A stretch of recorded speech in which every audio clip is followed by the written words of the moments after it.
Salut à tous et bienvenue sur Iggy TV, semaine 11. Alors, cette fois-ci, oui, le retour du programme. Et vous voyez, pour la peine, j'ai fait un programme bien chargé. Je sais pas s'il sera aussi chargé que ça toutes les semaines. Mais en tout cas, là, vous avez un ou deux trucs tous les jours. Alors, bien sûr, le retour de la pause déj Figous de 11h à 13h tous les lundis. 19h à peu près, le tarif et news, on est dedans. Donc, demain, mardi 14, je serai en live sur Twitch. Vous voyez, vous avez le logo. Je serai avec l'ami Maharprod et sera en mode apéro Figous, c'est-à-dire qu'on discute. C'est 100% priorité au chat. On lui fera son petit cadeau qu'il n'a pas reçu pour les 6 ans de la chaîne. Et puis voilà, on vous attend. Ensuite, mercredi 15 à 18h30, eh bien, je vous ferai un comparatif sur des éléments de décor. J'ai 4 systèmes d'éléments de décor à vous présenter. Et puis, vous verrez qu'il y en a qui sont vraiment très jolis. C'est 4 solutions vraiment différentes. Je vous en dis pas plus. Rendez-vous mercredi sur YouTube à 18h30. Jeudi, 18h, vous avez l'habitude, c'est le fluff. Alors là où je vous ai mis une petite miniature assez aguichante parce que on va parler de choses assez aguichantes, assez sexy, dans le sens plaisant à jouer et qui libère vraiment l'esprit du convertisseur qui sommeille en vous. Donc ne ratez pas ce moment-là. Alors vendredi, c'est marathon fignolage de peinture. Alors je dis fignolage, mais en fait ça va être plutôt j'en peins un maximum pour que ce soit présentable. Donc ce sera une après-midi peinture où je serai normalement avec Colonel Studio, donc vous avez déjà vu sur la chaîne, peintre professionnel, à partir de 13h sur Twitch. Voilà, moi je vais peindre du Conquest, lui je ne sais pas si c'est la surprise, mais on va passer comme ça l'après-midi ensemble. Il va vous apprendre des super choses. Moi je vais juste essayer de bourriner mon armée pour qu'elle soit la plus présentable possible. Donc samedi 18 à 11h, vous aurez ma vidéo review du festival de Cannes. Donc voilà, comme une petite vidéo rapide avec les éléments que je veux mettre vraiment en avant de ce festival. Ensuite, le dimanche, je vous rappelle, je fais un petit event sur Tour, sur Conquest, voilà, tout simplement. Et on passe maintenant à l'actualité Games Workshop. Alors, regardez les précommandes de cette semaine, donc qui va être consacrée à Age of Sigmar, avec les Battletome Blade of Khorne, donc au prix de 42,50 €. Alors, les Battletomes, qui sont deux, il y en a une version classique, une version collector, toujours. 500 exemplaires, voilà. Ensuite, le Realm Gore Ritualist, petite figurine, alors voilà, prix unitaire 30 €. Ah là, je me rappelle de l'époque où on avait la reine sorcière qui était sortie, qui était un peu du même acabit, mais bon, on peut aussi se rappeler de l'époque où la baguette et l'essence coûtaient moins cher, bon voilà, peu importe. Mais c'est vrai que, voilà, en tout cas, cette figurine est assez sympathique. C'est dommage qu'on n'ait pas plusieurs angles de vue. J'aurais bien mis une vue 360 un peu pour voir un peu plus de face ici, parce que là, en fait, c'est vrai qu'on manque de lisibilité avec le couteau qui est dans l'axe de la jambe, comme ça fait un petit peu, c'est un petit peu dommage, mais bon, on verra ça plus tard. Ensuite, Vanguard Blade of Khorne. Donc là, par contre, c'est plutôt une bonne chose, entre guillemets, parce que ça coûte 110 €. On est sur une gamme de prix classique de ce qui existait déjà. Donc en fait, c'est fou parce que en fait, je me réjouis que ça n'ait pas augmenté. C'est waouh, super nouvelle, ça coûte pas plus cher. Donc ok, cool. En tout cas, ces des figurines sont vraiment sympathiques. Moi, j'ai toujours bien aimé. Je me suis même, c'est marrant parce que ce week-end justement, je faisais un peu de tri. Et en fait, j'ai une escouade de sortes de berserkers comme ça que je trouvais plus sympa que les Berkos classiques. Donc c'était bien sûr avant que les nouveaux berserkers sortent. Et puis lui, là, je trouve vraiment magnifique. Je trouve qu'il est vraiment très réussi, donc voilà, une boîte, à mon avis, qui est assez intéressante. Ensuite, les cartes Blade of Khorne qui vont coûter 29 €. Les dés, pardon. Les dés. Parlons-en des dés. Alors, ce qui est étonnant, c'est que là, il y en a plus que dans les autres versions de 40K. Dans 40K, vous en avez 15. Là, vous en avez 20. Pourquoi la 20? Pourquoi la 15? Il n'y a toujours pas de 1, je remarque. Donc, toujours les stats, mais voilà. Le prix, 32,50 €. 32,50 €. Voilà. Donc, bon, bah voilà. On va revenir sur les dés dans le résultat du sondage. Et ensuite, exactement la même chose, copier-coller pour Slaanesh. Donc, le Battletome Hedonist of Slaanesh, 42,50 €. Le Lord of Hubris, lui aussi 30 €, voilà. Ensuite, on a la Vanguard Hedonist of Slaanesh, là aussi 110 €. Voilà, ça c'est les prix, c'est classique. Les cartes, qu'est-ce que je dis, 29 € et les dés, là aussi 32,50 €. Et il y a quand même un. Il y en a un. Statistiquement, on regardera ça. Alors, ensuite, chez Forge World, vous allez avoir des upgrades de torse pour les contempteurs, ce qui est assez sympathique. Hein. Ils sont plutôt sympas. Ça. Et puis, c'est vrai que le contempteur lui-même il est un petit peu simpliste, je trouvais, et j'avais fait la remarque justement par rapport à ce qu'on pouvait trouver chez Forge World. C'était un petit peu léger. Là, je me dis par contre, est-ce que un torse aussi ouvragé et avec les bras et surtout les jambes où il n'y a aucune décoration, c'est un petit peu dommage. Après, je me dis, est-ce que c'est une technique pour, d'ici quelques mois, vous vendre des jambes voilà, et que vous refassiez une commande, je ne sais pas. En tout cas, bon, il n'y en a que 6 pour l'instant, donc bien sûr, il y en a d'autres qui vont sortir. Et puis après, rien à lire en français. Alors, je vous avais dit qu'on allait reparler des dés, et bien voilà, la question de la semaine dernière, et merci à tous ceux qui ont répondu au sondage, c'était, est-ce que vous achetez ces fameux dés? Et on a 23% oui, 77% non. Alors, je pense qu'on peut imaginer que tous ceux qui les achètent ont plus répondu que ceux qui ne les achètent pas, parce que bon, comme on ne les achète pas, voilà, on ne prend pas trop la peine, alors que comme on les achète, on se sent un peu plus concerné, donc on va voter un peu plus. Malgré tout, voilà, on reste sur quelque chose qui avoisine les 20%, ça fait soit un cinquième, on peut aller tendre vers les 25% peut-être, ça ferait un quart, et rien que ça, c'est énorme en fait. C'est juste énorme, de tous les gens qui ont participé, qui ont voté. Voilà, je comprends qu'ils continuent à vendre les dés, parce qu'au final, vous avez votre tirage. En plus, vous voyez, quand vous avez que 15 dés pour jouer à 40 000, franchement, c'est léger, hein, 15 dés, donc ça veut dire que vous achetez 2 sets, bah, c'est presque 60 € dans les dés. Si vous avez plusieurs factions, ça commence à vite grimper. Mais voilà. Honnêtement, je ne savais vraiment pas à quel chiffre m'attendre. Mais j'imaginais peut-être quelque chose comme ça. Je pensais peut-être du 15. Je pensais que c'était quand même plus petit. Mais voilà, il y a quand même vraiment beaucoup de gens qui achètent des dés. Et puis merci à Alexis Saint-Georges pour son abonnement en tout cas. Alors bien sûr, c'est la grosse news, cette vidéo voilà, où on voit un tyrannide avec le reflet dans son œil. Un Terminator. Et voilà, on n'en sait pas plus. Le logo Warhammer 40 000. Alors, qu'est-ce qu'on se dit? On se dit forcément, ça correspond aux rumeurs sur Warhammer 40 000 V10 avec une boîte Blood Angel contre Tyrannide. Là, qu'est-ce qui est assez symptomatique des Blood Angel contre les Tyrannides? C'est bien sûr la boîte de Space Hulk. Dans la boîte de Space Hulk, vous aviez justement des Blood Angel contre des Tyrannides. On se rappelle aussi qu'il n'y a pas longtemps, il y a une boîte de Tyrannides qui était sortie avec Edge et Genestealer et des guerriers, et où je vous avais dit, ça m'étonnerait pas qu'ils soient en train de vider un petit peu les dernières grappes et puis après de passer comme ça sur autre chose. Alors, est-ce que ça, ce serait un Genestealer? Je ne sais pas. Quel est ce tyrannide avec quel élément vraiment marquant? On a ces excroissances un petit peu comme ça sur les côtés. Je connais aucun tyrannide qui a ce look-là, ma connaissance. Donc, est-ce que ce serait des nouveaux guerriers, des nouveaux Genestealer? Honnêtement, ça ressemble vraiment pas à du Genestealer, parce que vous voyez, on a ce coup massif là qui part un peu en hauteur, alors que le Genestealer, c'est plutôt le contraire en fait. Sa tête, elle est vraiment plus en hauteur. Là, c'est vrai qu'avoir le côté, vraiment le coup qui part en hauteur, on imagine plutôt une sorte de grosse bestiole. Voilà. Après, on n'a pas grand-chose, hein, mais qu'est-ce qu'on peut regarder? Si on peut regarder le Terminator, en fait, alors ça va être où il va être. Je vais réussir à le choper. Hop. Allez, on va pas prendre de hop, voilà. Qu'est-ce qu'on voit? Quel est l'intérêt maintenant des Terminators? En fait, moi, je me pose vraiment la question.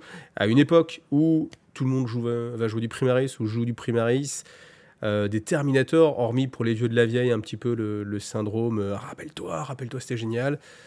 Quelle est leur utilité, étant donné qu'il y a des armures Gravis? Maintenant, une armure Terminator. Alors, oui, tiens, peu les règles, il y a l'invulnérable, tout ça, mais après en termes de look, tout ça, pourquoi encore des armures Terminator? Je sais pas. Est-ce que du coup ça va être un redesign? Alors je pense hein, forcément que ça va être un redesign des armures Terminator. Bon, certains se disent peut-être que ça va être un Space Hulk et que c'est pas du Warhammer 40 000. Je vous rappelle qu'on a le logo Warhammer 40 000. On est quand même à un moment donné où eh bien, beaucoup de gens attendent hein, justement que ça tourne. Et je pense qu'une licence comme Warhammer 40 000, je pense qu'on a quand même à une période charnière.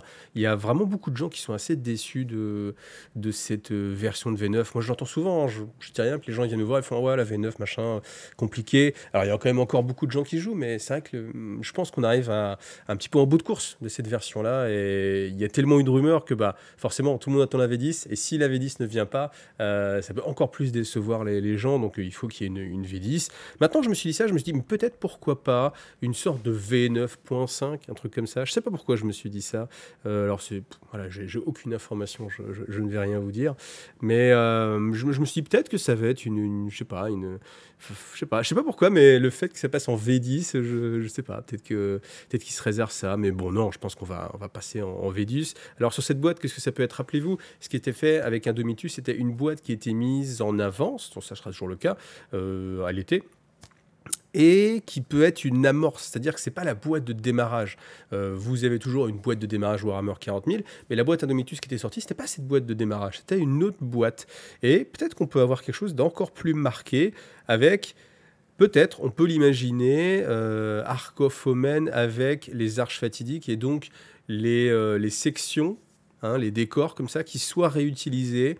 C'est juste un pronostic, mais ça pourrait être assez cohérent. Moi, je me pose vraiment la question de la suite à donner sur Boarding Action, sur la suite de la V10, parce que là, moi, je trouve ça assez intéressant de jouer ça pendant les quelques mois qui restent avant la sortie de la V10. Maintenant, quand la V10 va sortir, est-ce que les gens vont préférer, vont continuer à y jouer? Est-ce que ce sera implémenté? Honnêtement, ils ont investi beaucoup, on a acheté beaucoup de décors, avec tous les kill teams, etc. Ils les mettent quand même vraiment beaucoup en avant. Donc, j'ai bon espoir que ce soit quelque chose qui perdure avec la V10. J'aimerais aussi, mais alors je m'éloigne vite, mais c'est que Apocalypse ressuscite aussi en V10. Mais je pense que je pourrais faire un sujet rien que sur Apocalypse. Mais là, voilà. Alors, je pense que ça va être une boîte d'introduction. Est-ce que ça va être une boîte d'introduction vraiment à la limite de Kill Team? Vous voyez, quelque chose qui serait une réutilisation des décors des boîtes de Kill Team, plus des nouvelles figurines, et qu'on vous dise, voilà, testez les nouvelles règles de Warhammer 40 000 dans une boarding action. Voilà, peut-être. En tout cas, on en saura forcément bientôt plus. Et quand est-ce qu'on en saura plus? On en saura plus à l'Adepticon. Donc l'Adepticon, c'est très vite, hein, c'est le 22 mars. Alors après, vous avez les logos du Warhammer 40 000, du Warhammer Age of Sigmar, de l'Horus Heresy, du Kill Team. Kill Team, ça devrait être justement la 4e boîte, parce que ça marche par saison, c'est assez facile à regarder. Warhammer Underworld, avec encore autre chose. Alors, les dates, c'est pour nous, c'est-à-dire la preview online, ce sera à l'heure de Berlin, le 23 à 4h du matin. C'est un petit peu tôt. Je sais pas si... Après, je me dis, quand même, si c'est l'annonce de la V10 et tout, ce serait quand même super cool. Je pense que je vais me lever tôt pour vous faire une vidéo tôt, mais je pense pas que je vais me coucher tôt à 4h du matin, enfin après 4h du matin, parce que ça va durer 1 heure, c'est-à-dire se coucher à 5h, être excité, je sais pas, avoir du mal à s'endormir et tout. Non, tant pis, je m'endormirai un peu comme le Père Noël. En attendant le Père Noël, je veux dire. Et puis, voilà. Donc, pas de comment ça s'appelle, The Old World. Peut-être qu'il y aura quand même des choses qui ne sont pas présentes ici. Peut-être qu'il y aura quand même The Old World. Est-ce qu'il l'aurait présenté ou pas? On aura peut-être des choses, ou alors encore une fois, c'était trop vaporeux, on va dire, pour qu'il nous présente des choses réelles. Alors on arrive au moment de redire merci à tous les tipeurs, vraiment merci à vous tous qui me soutenez. Clairement là, c'est vous qui faites vivre la chaîne, hein, tout simplement. Et il y a quand même des gens qui continuent encore à m'aider chaque semaine. Chaque semaine, je suis là, je me dis, mince, est-ce que c'est la semaine où en Tarif News, je dirais pas de nouveaux tipeurs cette semaine, mais à chaque fois, non, ce moment est repoussé, donc c'est d'autant plus cool. Et voilà, merci vraiment beaucoup à Thomas, merci à Gaëtan, merci à Toad, merci à Dakuatsu, merci monsieur Naboudis, et merci Maxime. Vous voyez, rien que ça, moi, j'avais vraiment pas l'habitude, il y a de ça quelques temps, d'avoir plusieurs personnes à remercier, et des fois, il n'y avait personne à remercier. Là, franchement, c'est super génial. La chaîne, là, elle est vraiment dans un moment où je me sens vraiment super bien. Tout est vraiment positif. Il y a plein de choses. Le programme, ça vous plaît. Le fluff, ça vous plaît. Tarif News, ça vous plaît aussi. Tout vous plaît. Donc, bon, voilà, il y a toujours des pistes d'amélioration. Moi, je réfléchis comment aller encore au-delà. Mais vraiment, merci, merci, merci beaucoup à vous tous. Et là, vous pouvez voir, en fait, en image, toutes les figurines qu'avait réalisé Frère Bélial, donc une grosse dédicace à Frère Bélial, et merci à lui d'animer comme ça, par ses actions, la vie de la chaîne. Voilà, merci à vous tous, amis tipeurs, et merci à tous ceux qui me suivent aussi. Vraiment, merci beaucoup à tous.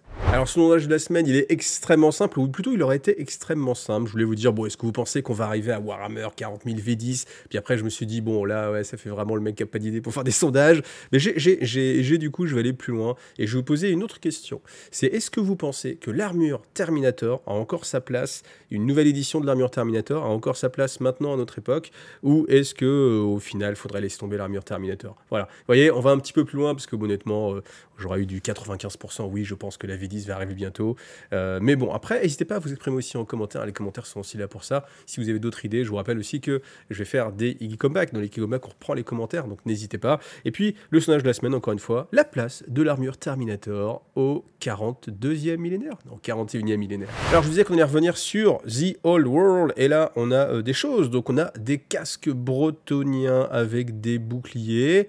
Que dire? C'est un style à l'ancienne, justement, mais avec une petite certaine modernité. Ils sont quand même assez bien détaillés, je trouve. C'est pas mal. C'est pas mal. On a les armes qui ne sont pas dans du too much. Là, vraiment, je pense qu'il y a une certaine sobriété et élégance, en tout cas, qui se dégage de ces armes. Alors, est-ce à dire que du coup, ça a été vite fait et que c'est pour ça qu'il y a une certaine sobriété? Je ne sais pas. Ensuite, on a pour les rois des tombes. Alors, c'est quand je vois ces petits scarabées, là, c'est mignon, hein, des petits trucs à mettre comme ça sur les socles, mais bon, je suis pas sûr que ça fasse vraiment rêver. Je suis même pas sûr que ce soit super difficile à faire. Et puis, quelques armes. Là, quand même, on a un joli bouclier, et puis des lances comme ça, voilà, qui sont assez jolies. Ces armes sont plutôt réussies. Maintenant, la question que je vais vous poser, c'est toi qui utilises Blender ou ce genre de choses pour faire de la 3D, dites-moi combien de temps ça met pour réaliser ce genre de choses. Imaginons, je vous dis, vous partez de rien évidemment, et puis bah, tiens, réalise-moi ces trucs-là en 3D, et encore, on peut imaginer que même l'autre côté du bouclier, il ne soit pas fait, ou ce genre de choses, hein, on ne sait pas ce qu'il y a derrière. Mais j'aimerais bien que vous me donniez cette information-là, combien de temps on a passé dessus. Parce que, honnêtement, je ne connais pas, hein, je ne suis pas modélisateur 3D, mais j'ai l'impression que c'est pas si compliqué, que ça prend pas si longtemps que ça. Peut-être que je me fourvoie complètement, mais peut-être que c'est pas non plus fifou. Et en fait, je continue à me dire que c'est light en fait, c'est light. Si on se rapproche, peut-être qu'on pourrait avoir un chevalier quand même, quelque chose d'un peu plus complet. Là, on a quelques bras posés comme ça. Je ne sais pas. Si jamais vous me dites, eh ben écoute, en moins d'une journée tu fais ça, tu te dis ouais quand même, voilà, ça pèse pas lourd. Après, si on me dit ouais non, il y a quand même une semaine de travail, je peine à le croire, mais bon, qui sait. Par contre, en tout cas, ce qui est sûr, c'est qu'on nous met vraiment en avant les rois des tombes contre la Bretonie. Donc voilà, je pense qu'on aura clairement une boîte de démarrage Old World qui sera Brittany contre King of Kemri. Donc voilà, à vérifier quand ça sortira. Mais bon, on nous dit que ça va, les news vont s'approcher, hein. We're looking forward to seeing more as we sally closer to release. Ça veut dire on va avoir de plus en plus d'informations au fur et à mesure qu'on va se rapprocher de la date de sortie. Franchement, ben on espère, parce que pour l'instant, je trouve que ça reste encore un petit peu... Alors peut-être que je suis exigeant, mais je trouve que ça reste quand même assez maigre. On va terminer avec quelque chose qui me fait vraiment plaisir, parce que c'est Titanicus, et c'est bon, parce que justement, pas plus tard que hier, j'ai fait un peu de tri, et j'ai retrouvé, vous voyez, du Age of Sigmar, pas mal de choses, et j'ai retrouvé aussi mes armes Forge World que j'avais achetées pour mes titans. Donc là, il y a justement plus... Du coup, ça m'a donné envie, franchement. Titanicus, j'ai vraiment envie de m'y remettre. Juste un problème de j'arrive pas à trouver de schéma de couleurs qui me plaisent pour peindre mes titans. Après, il faudra que je trouve un adversaire pour jouer avec mes titans. Mais comme j'aurai deux factions, je pourrais même jouer avec quelqu'un qui n'a même pas de figurine, hein. C'est dire si je suis motivé. Et là, on nous sort des magnifiques armes. Donc, c'est le Conversion Beamer, qui est une arme qui, plus elle tire loin, plus elle tire fort. Si vous jouez à... des petits Titanicus, voyez, force 9 à courte portée, force 11 à longue portée sur le Warlord. Il y a possibilité aussi de surcharger avec Maximal Fire, donc ça a l'air vraiment top. Après, j'ai peur d'un double et vraiment le mode, le mec reste au fond et il se contente de tirer. C'est pas le gameplay qui est toujours le plus folichon, et c'est souvent le gameplay qui est le plus favorisé, parce que forcément, si vous avez un truc de corps à corps, faut arriver au corps à corps. Si le mec il se met en fond de table, il attend, puis il tire, sans bouger, il n'y a pas de manœuvre. Moi, c'est pas le type de jeu qui me plaît. J'aime bien quand il peut y avoir du tir comme ça aussi à longue portée, mais il faut pas que ça prenne le pas sur autre chose et que ce soit no match, et que le mec il mette, je sais pas, 3 Warlords avec 6 canons de conversion, et puis qu'en face, voilà, le mec... Enfin, vous voyez, si vous n'avez pas la manœuvre, si vous perdez la manœuvre dans un jeu, Voilà, moi, je me rappelle toujours l'époque où tu as les gunlines où les mecs bougent pas. Bah, j'ai pas de phase de mouvement, ok, très bien. Je trouve que se priver de la phase de mouvement dans un jeu de stratégie ou de tactique plutôt, c'est dommage. Voilà. Mais en tout cas, les figurines sont assez jolies. Moi, ça me redonne vraiment envie de jouer de l'Adeptus Titanicus. Voilà. Et puis, bah, si vous aussi vous jouez à Adeptus Titanicus, mettez-le moi en commentaire. Comme ça, je me sentirai un petit peu moins seul. Et voilà, c'est tout pour aujourd'hui. Merci à vous d'avoir vu cette vidéo. Comme d'habitude, pensez à commenter, pensez à liker. Si vous avez envie de m'aider sur Tipeee, c'est encore plus génial. Après, pour m'aider aussi, tout le long de l'année, vous avez les commandes sur MyHobbyPlace. N'hésitez pas à passer par MyHobbyPlace, étant donné que moi, je retouche une petite partie. Donc, ça me permet de vivre hein, là-dessus. Donc, n'hésitez pas. Et puis, en plus, il y a un service qui est assez bon. J'ai vraiment de très bons retours de tous les gens qui commandent par MyHobbyPlace. Donc, ça compte aussi vraiment beaucoup. Voilà. Merci à MyHobbyPlace. Merci à tous ceux qui passent par ce lien. Merci à tous ceux qui me disent merci et moi aussi je vous dis merci. Allez, à bientôt, salut à tous.